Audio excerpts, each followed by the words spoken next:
আসসালামু আলাইকুম। সবাইকে রমজানের অনেক অনেক শুভেচ্ছা। চলুন আমরা জেনে নিই আজকের নিউজ। মাশরাফির নামে সেতু, প্রধানমন্ত্রীর হস্তক্ষেপ। নড়াইলবাসীর দীর্ঘদিনের আন্দোলন, সংগ্রাম ও প্রতীক্ষার ফসল চিত্রা সেতু। স্বপ্নের এই নির্মাণাধীন সেতুটি বাংলাদেশ ক্রিকেট দলের সর্বকালের সেরা অধিনায়ক মাশরাফির নামে চান নড়াইলবাসী। মাশরাফির নামে সেতুটির নামকরণের জন্য জেলার সামাজিক, রাজনৈতিক, সাংস্কৃতিক, সাংবাদিক, জনপ্রতিনিধি, ব্যবসায়ী সহ বিভিন্ন মহল থেকে দাবি উঠেছে। নড়াইল এক্সপ্রেস খ্যাত এ তারকা ক্রিকেটারের নামে সেতুটির নামকরণ করতে সামাজিক যোগাযোগ মাধ্যমগুলোতেও গড়ে উঠেছে আন্দোলন। দাবি বাস্তবায়নের প্রয়োজন হলে রাজপথে আন্দোলনে নামারও ঘোষণা দিয়েছেন তারা। শেষ অবধি প্রধানমন্ত্রীর হস্তক্ষেপ কামনা করতে পারেন বলেও জানিয়েছেন ভক্তরা। স্থানীয় আওয়ামী লীগ নেতা শাহবাদ ইউপি চেয়ারম্যান দেলোয়ার হোসেন পান্না বলেন, মাশরাফি শুধু নড়াইলেরই নয়, সে আমাদের দেশের গৌরব। তার সফল নেতৃত্বের জন্য আমাদের দেশের ভাবমূর্তি বিশ্বের বুকে উজ্জ্বল হয়েছে। তার নামে সেতুটির নামকরণ হলে এই সেতুর মাধ্যমে আমাদের নড়াইল বিশ্বের বুকে আরও বেশি পরিচিত লাভ করবে। মাশরাফি ভক্ত নড়াইল ডিজিটাল লাইব্রেরির প্রশিক্ষক মাসুম বিল্লাহ বলেন, মাশরাফি যে নদীতে ছোটবেলায় সাঁতার কেটেছে, যে নদীকে ঘিরে তার হাজারো স্মৃতি রয়েছে, আর সেই ঘাটেই সেতু নির্মাণ করছে সরকার। আশা করছি সেতুটির নামকরণ মাশরাফির নামেই করা হবে।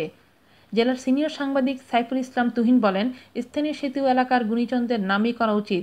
এরই মধ্যে নড়াইলের সকল গুণীজনদের নামে বিভিন্ন প্রতিষ্ঠানে নামকরণ করা হয়েছে। তবে মাশরাফির নামে নড়াইলে আজ পর্যন্ত কোনো কিছুরই নামকরণ করা হয়নি। অথচ সে শুধু নড়াইলের ভাবমূর্তি উজ্জ্বল করেনি, সে আমাদের দেশকে পৃথিবীর বুকে সম্মানজনক স্থানে তুলে দিয়েছে। আশা করছি সেতুটি মাশরাফির নামে নামকরণ করা হবে।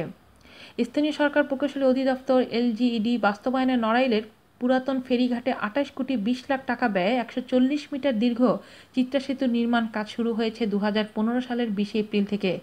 মূল সেতুর দৈর্ঘ্য ১৪০ মিটার হলেও ফ্লাইওভারের মতো দেখতে ভায়াডাক্টের দৈর্ঘ্য ২৪০ মিটার। ভায়াডাক্ট দেখতে অনেকটাই ফ্লাইওভারের মতো হওয়ায় ব্রিজটি নড়াইলের শোভাবর্ধন করবে।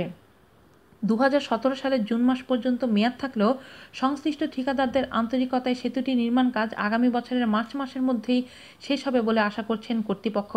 ব্রিজটি চালু হলে জেলার অন্তত ৭ লাখ মানুষ দুর্ভোগ থেকেই মুক্তি পাবে। নড়াইল জেলা স্থানীয় সরকার প্রকৌশলী অধিদপ্তরের নির্বাহী প্রকৌশলী মোতালেব বিশ্বাস জানান, নির্ধারিত সময়ের মধ্যেই সেতুটি চলাচলের জন্য খুলে দেওয়া হবে। তবে নামকরণের ব্যাপারে এখনও কোনো সিদ্ধান্ত জানা যায়নি।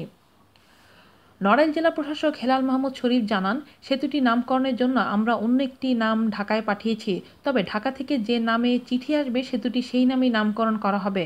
তবে নড়াইলবাসীর প্রত্যাশা, প্রধানমন্ত্রীর হস্তক্ষেপে সেতুটির নামকরণ নড়াইলের কৃতি সন্তান তারকা ক্রিকেটার মাশরাফির নামেই নামকরণ হবে। আজ এই পর্যন্তই। ভালো থাকবেন সবাই। আল্লাহ হাফেজ।